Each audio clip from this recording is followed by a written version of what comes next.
छत्तीसगढ़ के धार्मिक स्थल मां मातंगी दिव्य धाम जुड़ी बड़ी खबर सामने आई है, जहां धाम के पीठाधीश्वर प्रेमासाई महाराज को जान से मारने की धमकी मिली है। इस घटना के बाद इलाके में हड़कंप मच गया है। बताया जा रहा है कि ये धमकी व्हाट्सएप मैसेज के जरिए भेजी गई, जिसका लोकेशन ट्रेस जम्मू कश्मीर का बताया जा रहा है। जैसे ही ये मैसेज मिला, प्रेमासाई महाराज ने बिना देर किए अभनपुर थाना पहुंचकर इसकी शिकायत दर्ज कराई।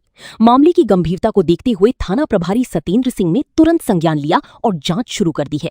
पुलिस का कहना है कि मैसेज भेजने वाले नंबर की तकनीकी जांच की जा रही है और जल्द ही आरोपी की पहचान कर सख्त कार्रवाई की जाएगी। प्रेमासाई महाराज के द्वारा एक शिकायत की गई है, जिसको उन्होंने बताया है कि जब वो केरल के दौरे पे थे तो एक व्हाट्सएप मैसेज आया है जिसमें उन्हें धमकी दिया गया है जान से मारने के संबंध में। इसी संबंध में उन्होंने एक ज्ञापन दिया है और उस पर जो भी है वो साइबर के माध्यम से पता करेंगे किस मोबाइल से कब कैसे है ना उनको धमकी मिली है, वो जांच का विषय है। कब की घटना है ये, कब धमकी मिली थी? उनके कहने के हिसाब से वो 10 अप्रैल के आसपास बता रहे हैं, जब केरल के दौरे में थे। तो क्या कुछ कहा गया जांच संबंधी धमकी में, क्या कुछ जांच का विषय है, उसको बताएंगे। जो आरोपी उसका नाम बता पाएंगे क्या? नहीं, अभी तो ज्ञापन दिए हैं आवेदन, जैसी जांच हो जाएगी तो पता चलेगा। सर, फोन के माध्यम से किस माध्यम से उनको धमकी मिला है, क्या मैसेज? व्हाट्सएप मैसेज आया उनके पर्सनल व्हाट्सएप। मुझे एक धमकी भरा संदेश प्राप्त हुआ है व्हाट्सएप के माध्यम से। मैं 29 तारीख को परिवार के साथ निजी यात्रा पे था केरल के। 29 तारीख को अभनपुर से केरल के लिए रवाना हुआ था। उसी दौरान 10 अप्रैल को मुझे एक संदेश प्राप्त होता है व्हाट्सएप में, जिसमें सीधा नाम लेकर लिखा होता है, प्रेमासाई तू मरने वाला है, मैं तेरी मौत बोल रहा हूँ, मैं तुझे मारूंगा, तेरे परिवार सहित तुझे ख़त्म कर दूंगा। इस तरह की धमकी थी। और यहाँ तक ये भी उसमें लिखा हुआ है कि तू पुलिस के पास जा या अपने किसी बाप के पास चला जा, तुझे कोई नहीं बचा सकता। मतलब जो धमकी दे रहा था वो पुलिस से भी नहीं डरता, इस तरह की धमकी थी। और इसके पहले भी मुझे कई बार धमकियाँ मिलती और आए दिन धमकी मिलते रहती है। व्हाट्सएप कमेंट बॉक्स में आप देखेंगे तो जो जिन्हें हम अल्पसंख्यक कहते हैं, उन्हीं समाज के तरफ से अधिकतर मुझे धमकी होते हैं। आप अगर इंस्टाग्राम पे मेरे कमेंट्स पढ़ेंगे तो उनके तरफ से अनेक बार धमकी मिलती है, लेकिन हम उसे इग्नोर करते हैं। लेकिन इस बार डायरेक्ट हमें व्हाट्सएप पे धमकी मिली है, इसलिए हमने सोचा कि इसकी शिकायत करना चाहिए, कोई बड़ी घटना ना घट जाए। क्योंकि लगातार हमारे शिविर होते हैं और शिविर में 25-30 हज़ार, कभी कभी 50 हज़ार तक की जनसंख्या वहाँ पे उपस्थित रहती है भक्तजनों की। तो कहीं ऐसा ना हो कि उनके साथ कोई घटना घटित हो जाए। इतने भीड़ में कौन सुसाइड बम लेके आ गया है, कौन पिस्तौल लेके आ गया है, कौन चाकू लेके आया है, कुछ पता नहीं चलेगा। तो इसलिए आगामी मेरे शिविर है, लगातार भिंड मुरैना में भी मेरे शिविर है, तो ऐसी कोई घटना घटित ना हो। सरकार से सुरक्षा की मांग करेंगे? सरकार ने तो मदद की है। वैसे जहाँ भी मैं आता जाता हूँ तो फॉलो पायलटिंग की व्यवस्था है, लेकिन अभी अंगरक्षक वगैरह कोई नहीं है। और धाम, अभी ये छत्तीसगढ़ का त्रिकालदर्शी चमत्कारी धाम है। और छत्तीसगढ़ तो वैसे ही छत्तीसगढ़ की जो सांस्कृतिक गौरवशाली परंपरा रही है, यहाँ भगवान श्री राम जी का ननियाल है, तो ये गौरवशाली परंपरा है। लेकिन आज मातंगी धाम के वजह से भी पूरे भारतवर्ष से छत्तीसगढ़ में आ रहे हैं और हमने बगलामुखी महायज्ञ करके वर्ल्ड रिकॉर्ड बनाया। तो हम जो है छत्तीसगढ़ की सांस्कृतिक परंपरा को आगे बढ़ाने का पूरा प्रयास कर रहे हैं।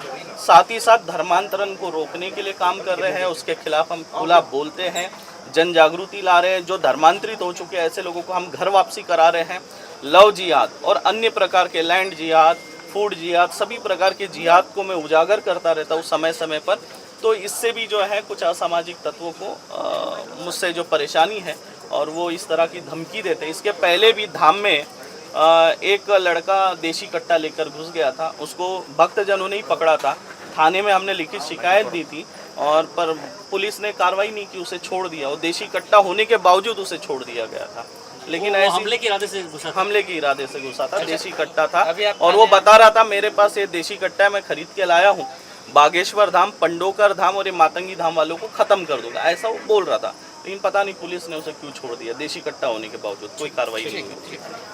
सरकार से तो मैं यही कहना चाहूँगा कि छत्तीसगढ़ का धाम है, धाम में भी जो है पुलिस की सुरक्षा हो, क्योंकि पूरे देश भर से भक्तजन आते हैं। अभी बीच में एक हमारा भक्त आया था यूपी से, उसे पचपेड़ी नाका में जो है किसी ने कोई ऑटो वाला था, मुस्लिम था, उसने उसे मारा पकड़ के, क्योंकि उसके बैग में मातंगी धाम का लोगो लगा हुआ था।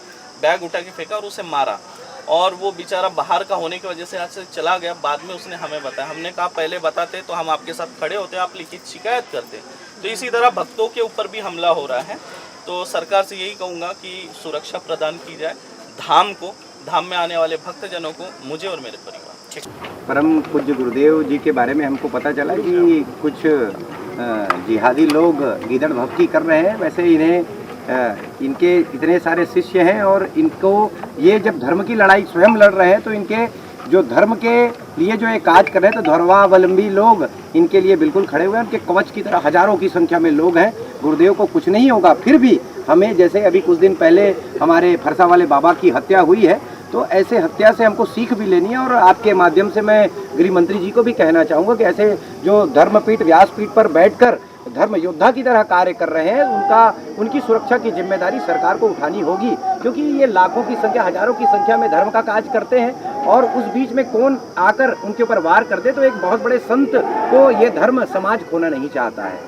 FIR तो किए हैं, राज्य सरकार से भी इसकी मांग करेंगे, शिकायत करेंगे। FIR करने के बाद TI साहब को हमने कहा कि सीधे SP साहब से इनकी बात करें, उच्च स्तरीय बात हो, क्योंकि जम्मू कश्मीर से इसका कनेक्शन हो रहा है और वाणी करके है ये आतंकवाद का बिल्कुल ये वो हो सकता है, क्योंकि पास में कुरुद में एक मजार टाइप का जगह है वहाँ के यहाँ जो देखो धर्म की जब हानि होती है तब ये जो तंत्र बाधाएं बहुत काम करती हैं। तो ये तंत्र बाधाएं काटने का काम हमारे गुरुदेव करते हैं और धर्मांतरण, मतांतरण, लव जिहाद, लैंड जिहाद, थूक जिहाद, व्यापार जिहाद के बारे में खुलकर बोलते हैं। तो ऐसे लोगों का व्यापार बंद हो रहा है तो उन्हें बहुत तकलीफ हो रहा है और ऐसे ऐसे मैसेज बहुत दिन से गुरुदेव के पास आ रहे हैं। लेकिन अब कुछ ज़्यादा ही ये आतंकी लोगों का जो प्रभाव बढ़ा है तो गुरुदेव ने सोचा कि हम जाके अब इसका कंप्लेन किया जाए, क्योंकि वो अपने सपरिवार रहते हैं, 2 बच्चे हैं, बीवी उनकी अर्धांगिनी है, तो उनकी सुरक्षा की जिम्मेदारी चौथे स्तंभ की भी है, पूरे समाज की है, क्योंकि वो धर्म के लिए लड़ रहे हैं।